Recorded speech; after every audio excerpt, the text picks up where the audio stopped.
신약성경 327쪽 골로새서 3장 15절로 17절의 말씀을 다같이 함성으로 봉독하시겠습니다. 그리스도의 평강이 너희 마음을 주장하게 하라. 너희는 평강을 위하여 한 몸으로 부르심을 받았나니 너희는 또한 감사하는 자가 되라. 그리스도의 말씀이 너희 속에 풍성히 거하여 모든 지혜로 피차 가르치며 권면하고 시와 찬송과 신령한 노래를 부르며 감사하는 마음으로 하나님을 찬양하고 또 무엇을 하든지 말에나 일에나 다 예수의 이름으로 하고 그를 힘입어 하나님 아버지께 감사하라. 여러분, 지난번에도 제가 이제 감사에 대해서 함께 말씀을 나눴는데 일주일 동안 감사를 몇 번쯤 하신 것 같습니까? 매일 하루에 최소한 한 번 이상은 하신 것 같습니까? 아니면 지금의 비로소 생각이 나셨습니까? 참, 한 주 동안 내가 감사를 한 번도 못했구나, 이런 생각 하셨습니까? 감사는요, 사람의 마음을 풀어놓는 역사가 있어요. 감사는 행복과 은혜와 만족이 있을 때 감사를 표현하는 거예요. 모자랄 때는 대부분의 사람들이 감사하지 않습니다. 근데 우리가 감사라는 것은 특별히 내게 무엇이 주어져서가 아니라 날 구원하신 하나님의 은혜 하나만으로도 우리는 평생 감사할 수 있어야 되는 것이죠.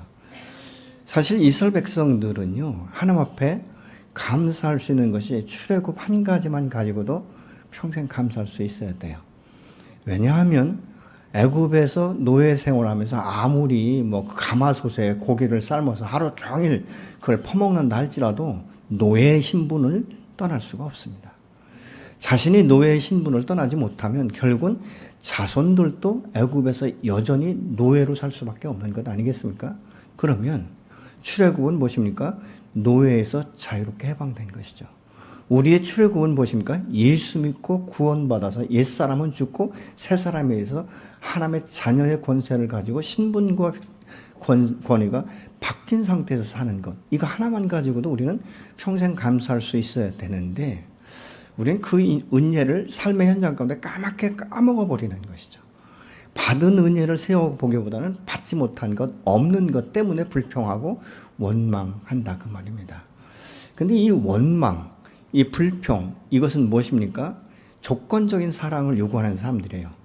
내가 무엇을 받았을 때만 감사한 것이고 주어지지 않을 때는 불평하고 원망하게 되는 것들을 우리가 보게 되는 것이죠. 우리의 자녀들을 양육하면서도 항상 뭘 줄 때 고맙습니다, 감사합니다를 표현하게 하지만 줄 것이 없으면 더 이상 자녀들이 부모에게 감사하지 않는 이 어처구니 없는 일들이 있거든요. 여러분, 우리는 부모님이 날 낳아주신 것 하나만도 감사해야 돼요. 여러분, 우리 부모를 내가 생각할 때 참 다른 부모에 비해서 너무 형편이 없다. 참, 왜 이런 가정에서 태어났나, 이렇게 생각하시는 분들이 혹시 있을지 모르지만 여러분, 그런 부모를 통해서 하나님은 나를 이 땅 가운데 오게 하신 거예요. 그 목적이 뭔지 아십니까? 우리의 가정을 새롭게 변화시키기 위해서 우리를 당신의 그 부름 앞에 순종하게 하고 예수 믿고 구원받아 영생의 축복을 누리게 한 것, 이거 하나만으로도 우리는 감사해야 됩니다. 그러면 나는 부모보다 변화될 수 있는 확률이 매우 높습니다. 진리의 말씀을 내가 알고 그 말씀이 내 삶을 풀어가기 때문에 그런 것이죠. 삶이 풀어진다는 것은 어떤 환경의 문제가 풀어지기 때문에 삶이 풀어지는 것이 아니라 우리의 속사람, 우리의 새 사람의 마음 가운데 안정감과 풍성함이 있을 때 비로소 풀어지게 되는 줄로 믿으시기 바랍니다. 왜 우리가 염려하고 걱정하고 근심합니까? 나의 문제를 해결할 수 있는 능력이 없다고 생각하기 때문에, 아무도 이 문제에 간섭할 수 없고 나를 도울 수 없다고 생각하기 때문에 그런 것 아니겠습니까? 근데 하나님은 뭐라고 말합니까? 내가 너를 도와줄 거야. 내가 너와 함께 할 거야. 내가 너와 언약한 것을 반드시 너를 통해서 이루게 할 거야 라고 말씀하고 있지 않습니까? 이것의 모델이 누굽니까? 아브라함 아닙니까? 너는 본토 친척 아비 집을 떠나. 그러면 내가 너로 인하여 복인이 되게 할 것이고 너의 씨로 말미암아 천한 만민이 복을 얻게 될 것이다. 그런데 25년 만에 이것이 성취되기까지는 아브라함 속에 왜 갈등이 없었겠습니까? 하나님 말씀 앞에 불순종할 때도 있잖아요. 애굽으로 가지 마. 근데 가잖아요. 왜? 환경이 너무 열악하기 때문에 하나님 말씀대로 하면 굶어 죽을 것 같은 이 두려움이 있는 거예요. 채워지지 않을 것 같은 현실 앞에 굴복하는 것 아니겠습니까? 그렇다고 해서 하나님께서 야, 너 내일 모레 아니면 내년에 이맘때 내게 약속의 씨를 줄까? 이렇게 안 하시거든요. 왜요? 훈련이 필요하기 때문에. 여러분, 우리의 믿음의 성장은 말씀의 뿌리를 받고 그 뿌리가 견고해질 때 우리의 삶이 성숙해지고 그리스도의 모습이 저와 여러분 안에 나타나게 되는 일로 믿으시기 바랍니다. 감사가 없다는 말은 만족이 없다는 거예요. 만족이 없다는 것은 불평의 요인이 된다는 것이죠. 근데 여러분, 이 불평이 불신자들에게만 있습니까? 아니요. 믿음의 사람들에게도 있어요. 믿음의 사람 안에 불평이 자꾸 이렇게 일어나기 시작하면 마음의 유혹, 이 시험이 들기 시작합니다. 그래서 말씀에 의지하는 확률이 자꾸 떨어져요. 근데 또 이것이 시간이 지나고 나면 이 원망하게 되고 이 탓하게 되고 기대감을 자꾸 상실하다 보니까 하나님에 대한 신뢰가 깨지는데, 하나님에 대한 신뢰가 깨어지면 어떤 현상이 일어나면 믿음이 계속적으로 침체되어 가는 것을 볼 수 있죠. 결국은 무엇입니까? 죄의 유혹을 이기지 못해서 죄를 낳게 되는 결론을 얻게 되는 것입니다. 사도 바울은 지금 이 골로새서를 기록할 때에 그냥 평범하고 평안할 때 기록한 것이 아니라 로마 감옥에 있을 때 이 편지를 썼습니다. 그렇기 때문에 자기 현재 이 환경이나 이런 모든 것을 볼 때는 감사하라고 명령할 수가 없는 거예요. 그런데 이 오늘 본문의 말씀은 감사해봐 그러면 좋을 거야, 이것이 아니라 명령이에요. 감사하라라고 말하고 있잖아요.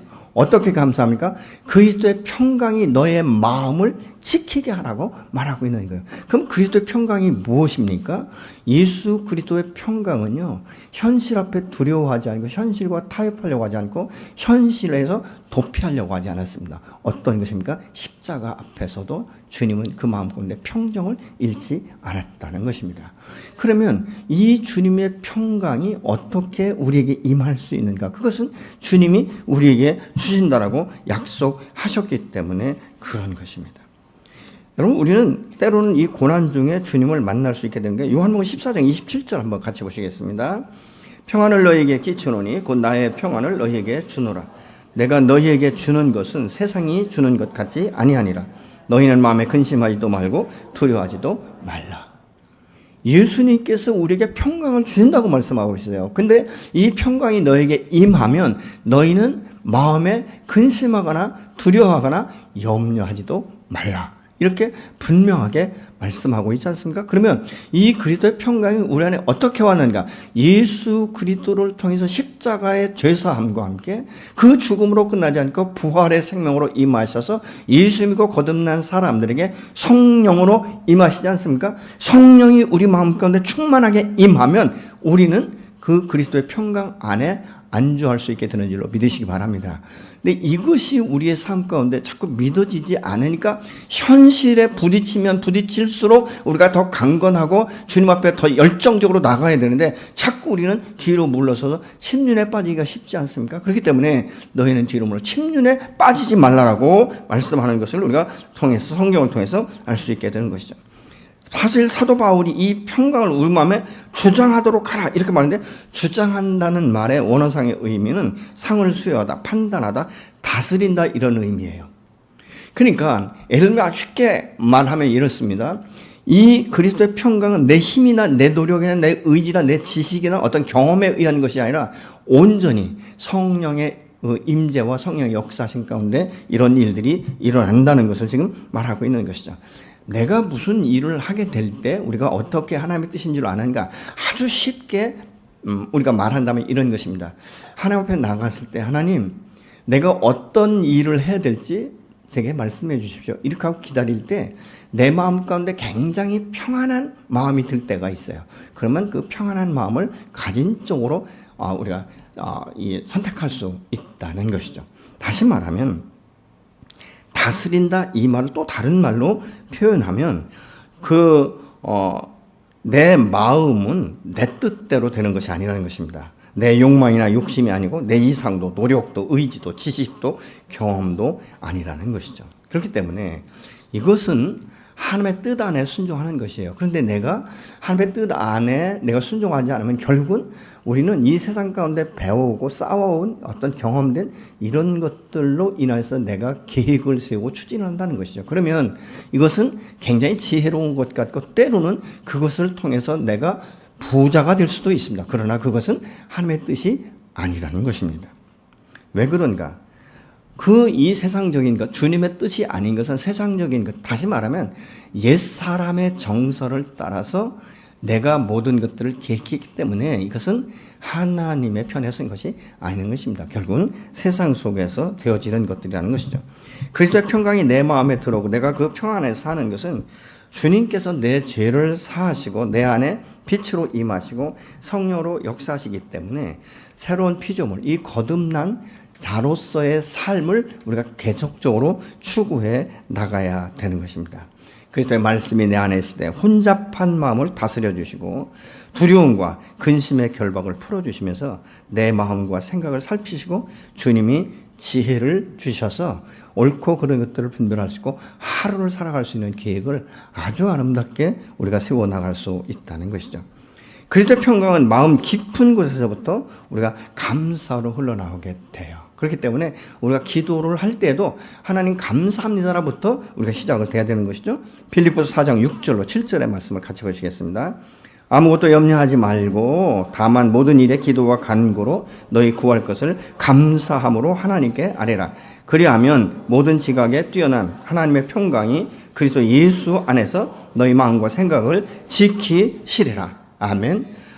우리의 마음과 생각을 지키시고 우리에게 지혜를 주시고 기도의 제목을 우리에게 가르쳐 주시고 때로는 이 똑같은 상황 가운데 내가 어떻게 기도해야 될지를 가르쳐 주시는 그 하나님 앞에 감사함으로 나가서 기도할 때 하나님께서 지혜를 주시고 명철을 주시고 예수의 이름 앞에 권세를 주시기 때문에 우리가 결박을 풀 수 있고 어둠을 다스릴 수 있는 이런 권세가 저 여러분에게 주어지는 줄로 믿습니다.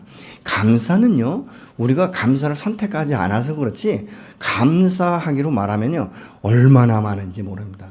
제가 이 말씀을 준비하면서 아주 몇 가지 아주 작은 감사의 제목을 몇 가지 적어봤습니다. 감사하는 사람은 무엇을 하든지 시작부터 감사로 시작한다는 것이죠.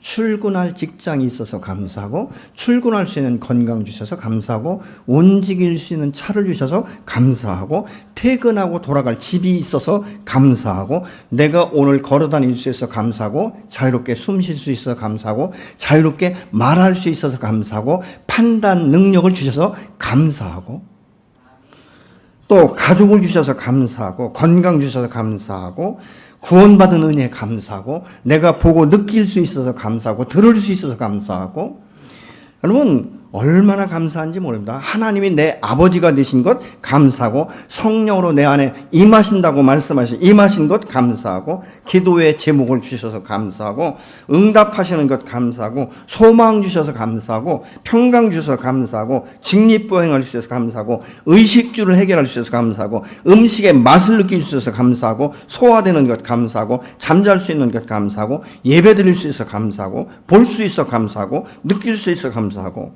믿음의 공동체를 주신 것 감사하고 심지어는 내가 병원에 입원한 것도 감사하다는 거예요. 왜 그런지 아십니까? 병원에 입원하면서 치료받을 수 있는 기회를 주셔서 감사하고 내가 병원에 누워 있으므로 다른 세상 일에 혼잡하지 않고 오직 나를 생각할 수 있고 하나님 앞에 서 있는 나의 모습을 생각할 수 있어 감사하고 내가 이 병원에 입원하게 된 원인이 무엇인가를 묵상할 수 있어서 감사하고 때로는 내 몸을 제대로 너무 세상 일이 바빠서 이 내 몸을 관리하지 못한 이 책임에 대해서 회개할 수 있어서 감사하고 내가 연약하기 때문에 오직 하나님만 바라보며 기도할 수 있어서 감사하고 좋은 의사 만나게 하셔서 감사하고 하나님 앞에 영광 돌릴 수 있어서 감사하고 감사를 발견할 수 있게 하신 것 감사하고 여러분 이것은 아주 소수에 불과해요. 얼마나 감사의 제목을 찾아내려면 수도 없이 매일매일 감사할 수 있어야 돼요. 장맛비가 오늘 내린다고 했는데 비 오지 않은 것 감사하고 여러분 얼마나 감사한지 아십니까? 우리가 어떻게 보면 여러분 내가 교회까지 올 때 사고 나지 않은 것 감사하고 여러분 우리가 감사로 치면요 너무너무 많아요. 근데 많은 사람들이 이 모든 것이 하나님의 은혜인데 은혜로 생각하지 않고 당연한 걸로 생각한다는 거예요. 여러분 병원에 누워서 고통을 당해 보신 분들은요, 내가 일어나서 걸어 다닐 수 있고 말할 수 있고 숨 쉴 수 있는 것 얼마나 감사하는지 몰라요. 한번 물어보세요. 병원 혹시 신방 가실 일 있으면 어떠세요? 다닐 때보다 여기가 더 편안하세요? 이렇게 한번 물었다가 한번 쏴대기 한번 맞든지. 여러분 우리는요, 자기가 고통을 당해보면 고통이 없는 것이 얼마나 감사한지. 제가 전에는요, 알러지가 있어서 막 이렇게 막 꽃가루 날리고 할 때 막 콧물을 흘리고 막 눈물을 흘리고 막 재채기 하고 하면 속으로 무슨 생각했는지 아세요?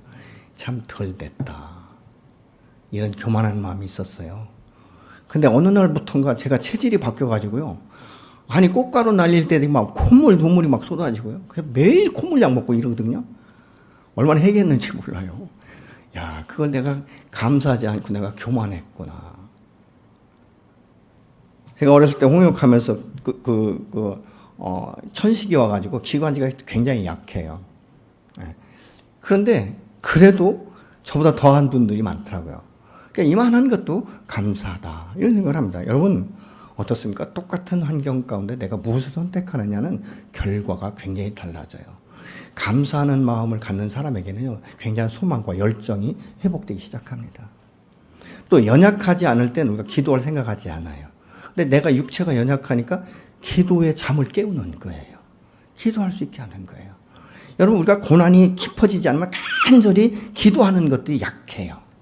근데 고난이 클수록 하나님 앞에 간절히 기도합니다. 여러분 이런 이 모든 것들은요, 우리를 새롭게 변화시키는 하나의 기회가 되는 거예요. 그래서 감사를 선택해야 되는 것이죠. 근데 감사를 선택하지 않으면 무엇입니까? 스스로 모든 것들을 극복해 나가려고 하는 거기 때문에 너무 힘든 거예요. 여러분, 여러분의 기억 중에 무엇이 가장 감사합니까? 그리고 여러분의 마음 가운데 만족이 있으십니까? 만족이 없는 것을 탓하지 마세요. 만족은요, 감사를 시작하면 만족이 생겨요. 모든 것이 현재에 감사할 수 있는 거예요. 여러분 사람이 현재에 감사할 수 있으면 모든 걸 다 감사할 수 있지 않습니까? 오늘 감사하면 내일은 감사할 제목들이 생기게 하는 거예요. 하나님께서 오늘 문제를 풀어주셔서 내일은 더 오늘보다 그 갑절이나 감사할 수 있도록 우리의 삶을 풀어가시는 줄로 믿으시기 바랍니다. 이런 사람들은요, 정말 받는 것 때문에 감사한 게 아니라 주시는 하나님 앞에 감사하는 거예요. 근데 감사를 잃어버리고 은혜를 잃어버린 사람은요, 주시는 조건으로만 감사하는 거예요. 주실 때만 너무 좋은 거예요. 너무 감사한 거예요. 근데 주시는 게 딱 끝나면 끝이에요. 그렇지 않습니까? 하나님 앞에 감사는 끝없이 우리가 감사해야 되는 것입니다. 감사하는 자리가 없어지면 불평과 원망이 그 자리를 자리 잡습니다. 다른 종교는 이렇게 말합니다. 사람은 마음을 비워야 된다. 욕심도 비우고 모든 것들을 다 비워야 된다. 여러분 비워질까요? 여러분 사이다를 한 병 다 따라버렸어요. 다 먹어버렸어요. 마셔버렸어요. 빈 병이라고 말하고 있지만 정말 그게 비어 있습니까? 공기로 가득 차 있는 거예요. 다른 것이 들어올 수 없도록 하는 것을 채우는 것입니다. 저는 그렇게 생각해요. 여러분 우리의 마음을 비우는 것이 아니라 우리의 마음을 하나님의 영으로 채우고 말씀으로 가득 채워버리면 다른 것들이 들어올 수가 없는 거예요. 들어와도 자리를 잡을 수가 없는 거예요.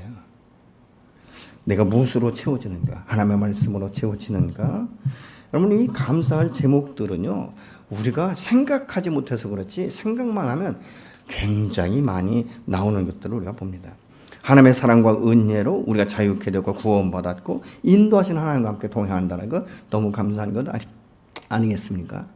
아까도 말씀드렸지만 여러분 이스라엘 백성들이 출애굽하지 못했다면 아무리 잘 먹고 잘 살면 배가 터지도록 먹으면 그게 무슨 소용이 있겠습니까? 자유가 없는데. 그리고 자녀들에게 여전히 노예로 살 수밖에 없는데 사망의 생명으로 옮겨지고 여러분 노예에서 자인으로 풀어지고 자기의 자녀들이 그 민족이 하나님의 선민이 되었고 하나님의 축복을 열어가는 자들로 자녀 세대가 열렸는데 이것보다 더 큰 축복이 어디 있겠느냐 그 말입니다.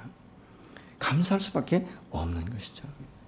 내가 전에는 죄의 노예였고 정말 공중권세 잡은 사탄의 노예였지만 내가 하나님이 나를 사랑하셔서 나를 위해서 그 독생자 예수를 보내주셨고 내 죄값을 대신하기 십자가에 그 죄값을 대신 지불하셨고 우리를 그 보혈로 그 핏값으로 말미암아 생명값으로 말미암아 우리를 살리신 그 하나님이 나와 영원토록 함께 하신다라고 말씀하고 있지 않습니까?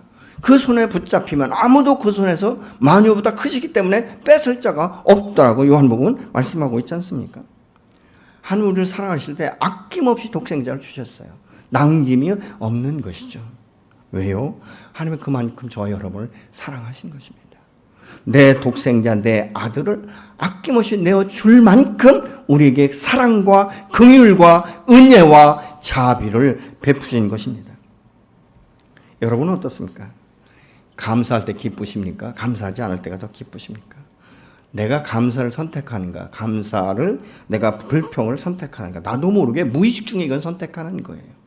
그래서 때로는 우리가 의식적으로 의지적으로 감사를 선택할 필요가 있다는 것입니다.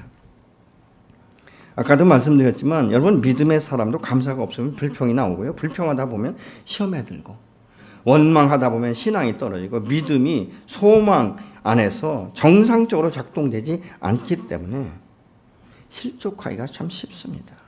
결국 실족하면 어떻습니까? 그 어둠의 영에 의해서 우리가 자꾸 시달리게 되는 것을 우리가 볼 수 있죠.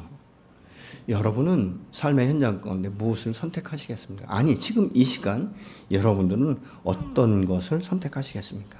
감사를 선택하신다면 여러분 이 시간 결단하십시오. 하나님, 내가 오늘부터 동일한 조건이라면 당신을 의지해서 감사를 선택하기로 결단합니다. 그러니까 감사를 자꾸 선포하는 거예요.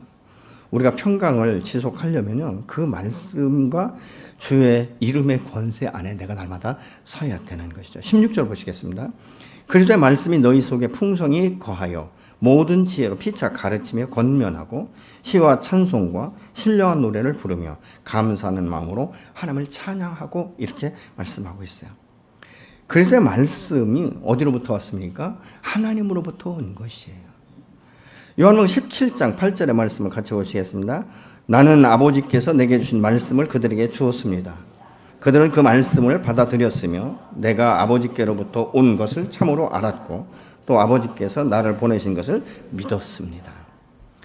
예수님께서 우리에게 그 말씀을 주셨는데 이것은 예수님은 스스로 나온 것이 아니라 자기를 보내신 아버지께로부터 온 말씀을 우리에게 주셨다는 것이죠. 근데 이 말씀을 주실 때 그들이 받아들였어요. 아멘으로 받아들였고 그 말씀을 통해서 당신이 메시아이며 이 땅 가운데 오신 구원자인 것을 알았다는 것이죠.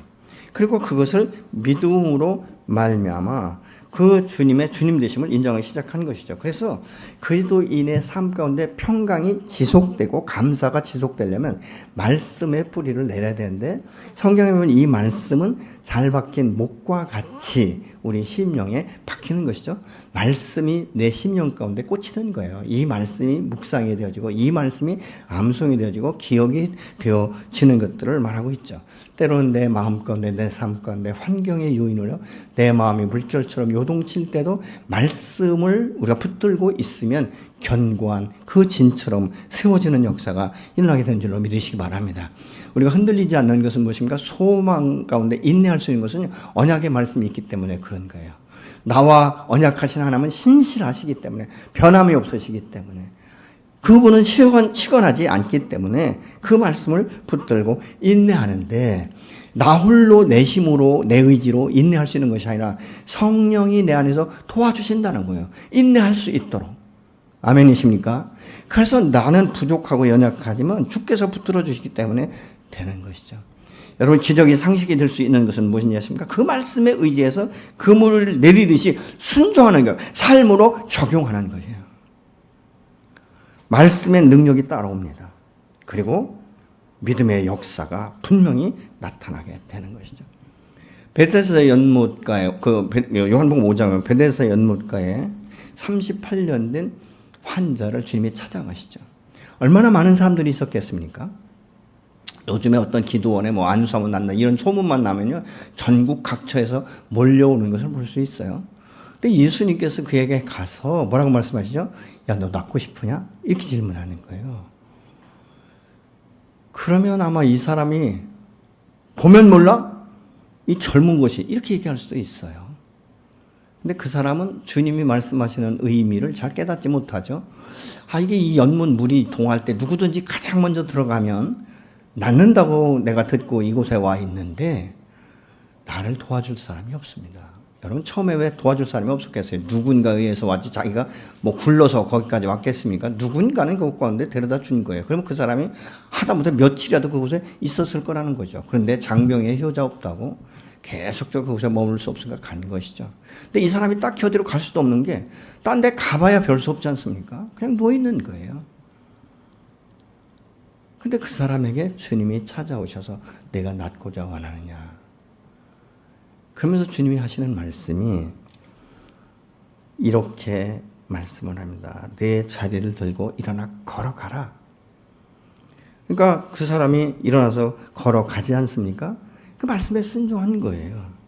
여러분 누가복음 8장 25절에 보면 바람과 물결을 꾸짖으십니다. 왜냐하면 막 이 제자들하고 갈 때 주님이 이제 이렇게 고문에 배고 주무시잖아요. 근데 막 깨우는 거예요. 주님, 이게 풍랑이 대작하고 있는데 지금 이 바다가 우리 배를 다 삼켜 먹으려고 하는데 주님 잠이 오세요? 막 깨우는 거죠. 근데 주님 뭐라고 말씀하세요? 이 믿음이 적은 자들아. 주님이 계신데 주님을 신뢰하지 못하니까 그런 말을 하는 것이죠. 그러면서 바람과 바다를 꾸짖으세요. 그러니까 바람과 바다가 잔잔해졌다. 제자들이 깜짝 놀라서 이분이 누구시기에? 그러니까 같이 다녀도 주님에 대해서 정확히 잘 몰랐던 것을 우리가 알 수 있게 되는 것이죠. 근데 요한복음 10장 10절에서 보면 주님이 우리에게 이렇게 말씀합니다. 내가 너와 함께 더불어 살 때 너의 삶은 현재보다 더 풍성하게 될 거야. 이 풍성하다는 것. 이 말씀 싫어하는 사람 없죠. 근데 풍성하게 되기 위해서는 어떻게 해야 되죠? 주님의 말씀 앞에 순종하고 주님과 동행하는 삶을 우리는 추구해 나가야 되는 것이죠. 완벽하지 못하고 온전하지 못하지만 그 말씀이 선포될 때 그 말씀에 의지해서 그물을 내듯이 순종하는 것입니다. 왜요? 그러면 주님이 말씀하세요. 너 풍성한 삶 살고 싶지? 나와 같이 동행하고 싶지? 심는 것마다 풍성한 열매를 맺고 싶지? 그러면 나를 신뢰하고 내게 구하라고 말씀하시죠. 요한복음 15장 7절입니다. 너희가 내 안에 거하고 내 말이 너희 안에 거하면 무엇이든지 원하는 대로 구하라. 그리하면 이루리라. 너희가 내 안에 거하고 내 말이 주의 말씀이 너희 안에 거하면 너희가 하나님 앞에 나와 무엇인지 원하는 대로 구하라. 그리하면 이루라고 말씀하는 것이죠. 말씀 안에 거한다는 것은 무엇입니까? 그 속사람이 그 말씀과 함께 엮여 있다는 것이죠. 이 확신이 있기 때문에 안정감이 있는 거예요. 세상 것들로 인해서 원망하고 불평하는 것들이 다 사라지기 시작한다는 것입니다. 뿐만 아니라 부족한 것들이 있으면 무엇이든지 구하면 이루어지신다는 약속의 말씀이 있기 때문에 우리가 주님 앞에 나가 간구할 수 있는 자격과 여건이 부여되는 것 아니겠습니까? 기도하면 되는 거예요. 그런데 이 말씀이 신뢰가 되지 않는 사람은 기도하지 않고 자기가 무언가 해보려고 몸부림치고 다닌다는 거예요. 제가 지금까지 살면서 목회자 이걸 떠나서 살면서 경험할 때 때로는요 우리가 지름길로 가는 것 같지만 그것이 얼마나 돌아가는 길인지 몰라요. 주님 앞에 기도하고 주님이 말씀을 주시고 주님이 마음을 주실 때 그 말씀 붙들고 그대로 순종하면 참 다른 것보다 더딘 것 같지만 바로 이 문제가 해결되는 것들을 저는 인생 가운데 정말 많이 경험을 했습니다. 우리가 약속의 말씀을 붙들고 나가서 정말 주님 앞에 기도할 때 그것이 실행하면 그대로 이루어지는 것. 그게 복인의 삶이 아니겠습니까? 말씀이 채워지면 다른 것들이 들어올 수 없는 것이죠. 여러분 성경 공부를 한 목적은요. 우리가 오해하면 안 돼요. 남을 가르치고 내가 지식을 쌓고 성경을 이해하기 위함이 아니에요. 성경 공부를 통해서 말씀이 풀어지면 이 말씀을 내 삶 가운데 어떻게 적용할 것인가. 이 적용을 통해서 말씀이 내 삶 가운데 풀어지기 시작하는 거예요. 그 말씀의 깊이가 더해지고 그 말씀의 넓이가 더해지면 그 말씀이 나를 주장하기 시작하는 거예요. 그러면 그 주장하시는 대로 내가 이끌려 갈 때에 하나님은 놀라운 기적을 저 여러분에게 임하게 하는 줄로 믿으시기 바랍니다. 미국의 유명한 작가인 마크 트웨인이 성경을 읽는 것을 보고 한 사람이 깜짝 놀라요. 아니 선생님 같은 분도 성경을 읽으십니까? 그러니까 아니 당연하지요. 내가 성경을 알아도 성경은 매일 봐야 되죠. 그러니까 그러면 선생님 같은 경우는 성경을 읽으면 다 이해가 되시겠네요. 여러분 어떻습니까? 한 20, 30년 성경을 한 천독하면 성경이 다 이해가 될까요? 그렇지 않은 거예요. 아니요, 다 이해하지 못합니다. 그러면서 이렇게 얘기합니다. 내가 성경을 다 이해하지 못하는 것이 문제가 아니고 나는 내가 지금 알고 있는 성경을 내 삶 가운데 실천하지 못하는 것으로 인해 내가 괴롭습니다. 그리고 그것으로 인해 내가 고통 가운데 있습니다. 이렇게 대답했다는 거예요. 말씀은 지식이 아니에요. 말씀이 내 안에서 역사해서 내 삶으로 드러내는 것이 열매예요. 그리고 그 말씀이 내 안에서 얼마나 역사했는가는 뭘로 보면 아십니까? 예수님의 성품이 내 안에서 얼마나 배어 나오는가를 볼 수 있는 거예요. 이거는요, 다른 사람이 알아요. 그냥 느껴버리는 거예요. 이 사람은 다른 사람과 다르구나. 생각도 다르고, 정말로 풀어지는 것도 다르고, 말하는 것도 다르고, 굉장히 다르다는 것들을 경험하기 시작하는 것이죠. 말씀을 받는 사람의 마음밭이 기경되기 시작하는 거예요. 옥토밭으로 바뀌는 것들을 우리가 보게 되죠. 여러분, 풍성한 열매는 갑자기 맺어지지 않아요. 모든 땅들이 기경이 되고 그 안에 많은 어떤 이 곡식의 열매를 맺을 수 있도록 걸음과 관심과, 여러분 그래서 시골에서 사는 사람은 이래요. 이 곡식이 자라는 것은 주인의 발자국 소리를 듣고 자란다 이렇게 말을 해요. 발자국 소리를 듣는다는 건 뭐예요? 그만큼 관심이 있기 때문에 그냥 주리장창 계속 그 밭이나 논을 관리하기 시작하는 거죠. 물을 넣어줘야 될지 물을 빼줘야 될지 이런 모든 것들을 관리하기 시작하는 것을 우리가 볼 수 있게 되는 것이죠. 칼뱅은 그의 책에 교만한 자에게 진리를 가르치는 것은 당나귀에게 음악을 가르치는 것보다 더 어렵다고 말을 해요. 사람의 마음이 교만하면요, 마음이 탁 닫혀 있어요. 그리고 자기의 생각이 정확해요. 견관진처럼 박혀 있습니다. 말씀이 들어가도요, 자기가 이해가 안 되고 용납이 안 되면 말씀 필요 없습니다. 말씀을 들어도 그냥 지식으로만 알지 자기의 삶 가운데 적용하려고 노력을 하지 않습니다. 오죽하면 교만한 사람에게 성경을 가르치는 것은 당나귀의 음악을 가르치는 것보다 더 어렵다라고 말을 했겠습니까? 사도 바울은요, 무엇을 하든지 예수의 이름으로 먼저 하라고 말하고 있어요. 17절에 또 무엇을 하든지 말에나 일에나 다 주 예수의 이름으로 하고 그를 힘입어 하나님 아버지께 감사하라. 믿음 안에 거듭난 사람은요, 무엇을 하든지 다 예수의 이름으로 하면서 감사하라는 것이 모든 일이 내 힘과 내 능력으로가 아니라 성령의 도심으로, 성령의 능력으로 이루어질 수 있다는 것을 발견해야 된다는 것이죠. 내가 누구에게 선을 베푸는 것도 내 의지나 내 마음이 아니라 주님께서 그런 마음을 주실 때 그렇게 베풀어 간다는 거예요. 아마 여러분 중에서 많은 것들을 경험했어요. 어느 날은 기도했는데 야, 누구한테 전화 좀 해봐라 이런 마음 주실 때가 있잖아요. 전화를 해요. 그러면 집사님 혹시 무슨 일 있으세요? 뭐 어려운 일 있으세요? 그러면 관장님 어떻게 알고 전화하셨어요? 목사님 어떻게 알고 전화하셨어요? 내가 지금 이것 때문에 고민하고 있어요. 내가 이것 때문에 힘들어하고 있어요. 우리 아이가 지금 병원에 입원했어요. 이런 이야기들을 하는 경우를 봐요. 또 어떤 경우에는요, 기도할 때 갑자기 그 사람이 생각이 나면서, 내가 그 사람을 위해서 기도하는 게 아닌데 갑자기 사람 생각이 나면서 야, 그 사람한테 한 30만 원만 보내라. 이런 마음을 주실 때가 있는 거예요. 참 어떻게 보면 뜬금쟁이 같죠. 근데 그러면 순종하는 거예요. 계좌번호 가르쳐달라고 해서 돈을 붙여주면 처음엔 얘기 안 해요. 나중에 받고 나서 뭐라 하는지 아십니까? 형님 그거 어떻게 하셨어요? 내가 그 시간에 돈 30만 원이 꼭 필요했는데. 여러분 이것은 무엇입니까? 하나님이 마음을 주셨고 그 예수의 마음으로 전달하는 거예요. 그렇다고 해서 내가 뭐 어디 동네방네 다니면서 내가 누가 필요한 줄 몰랐는데 이렇게 해서 응답받아서 이렇게 했어. 이 얘기할 필요 없는 거예요. 왜요? 주의 이름으로 했기 때문에. 여러분 주의 이름으로 한 것은 자기 이름 거기다 붙이면 안 돼요. 그건 생색내는 거예요. 그거는 주님이 없어지는 거예요. 모든 일을 주의 이름으로 하라는 것이죠. 여러분 우리가 주님을 섬길 수 있는 것도 감사예요. 내가 병원에 입원했을 때 여러분 와서 교회 와서 봉사할 수 있겠어요? 내가 건강하니까 교회에서 봉사할 수 있는 거예요. 그거 감사한 것 아니겠습니까? 그리고 이 섬기는 것은요, 자유롭게 하셔야 돼요. 억지로 하면 안 돼요. 느낌이 있잖아요. 그죠? 느낌.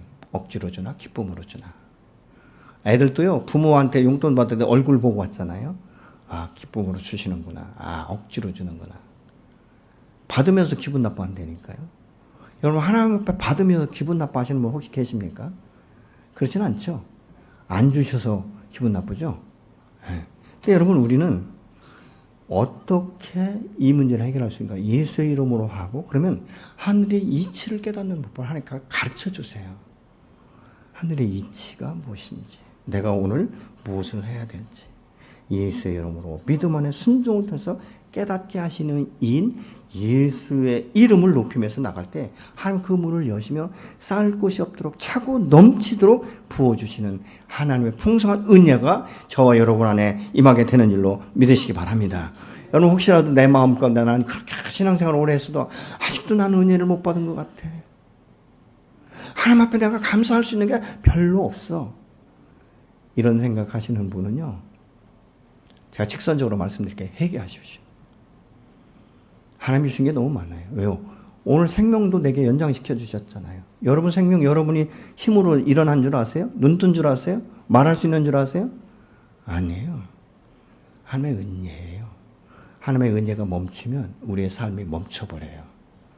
하나님의 은혜에 사는 삶이 멈춰버리면 우리 세상의 삶을 살아갈 수밖에 없는 거예요. 여러분 아까도 말씀드렸죠. 그렇기 때문에 내 육체가 병들어도 하나님 앞에 감사할 수 있는 것은 내 육체의 병들을 통해서 하나님을 우리가 알게 되고 하나님의 살아계신과 하나님의 전능하신 하나님 앞에 나아가 간절히 기도할 수 있고 간구할 수 있는 기회가 되기 때문에 감사한 거예요. 그럼에도 불구하고 우리가 감사할 수 있는 것. 그래서 감사는 명령이에요. 아멘이십니까? 명령이에요. 그냥 감사하세요.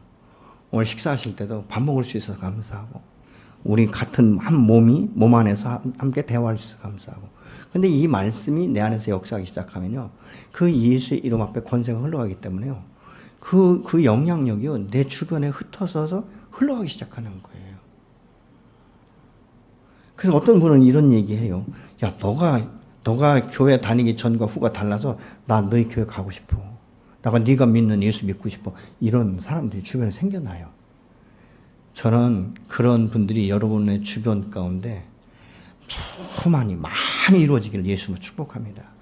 그러면 그들도 변화되는 거예요. 그러면 여러분 주변에 함께 행복하기 때문에 뭐 식사를 하든 커피를 마시든 다 좋은 얘기만 하는 거예요. 어떤 분을 만나면요. 처음부터 끝날 때까지 부정적인 얘기예요. 어떤 때는 너무 힘들어요. 우리의 삶은 하나님 항상 우리를 변화시키시고 우리를 새롭게 만드시고 세워가시고 그래서 새로운 이 삶을 살아갈 수 있도록 오늘도 우리를 세우시는 줄로 믿으시기 바랍니다.